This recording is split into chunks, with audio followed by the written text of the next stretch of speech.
Si usted, señor consejero, me dice que va a cumplir la ley, lo celebro, pero será en el futuro, porque en el año que llevan gobernando ustedes han incumplido esta ley por la que yo le pregunto de manera reiterada. No solo la han incumplido, señor Carrón, sino que negaron la mayor. Negaron la obligación que establece la ley a la Junta de publicar las listas de espera cada 6 meses y lo negó en reiteradas ocasiones la portavoz de su partido, la que le sustituyó a usted.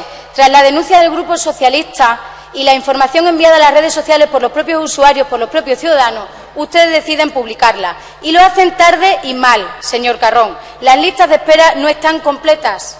No están completas.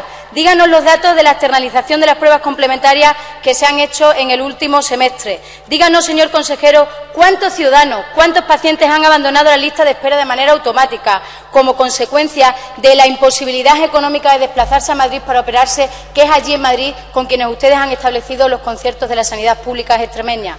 Díganos la verdad de las listas de espera, porque la que usted ha publicado dista mucho de la información que nos han hecho llegar los propios ciudadanos.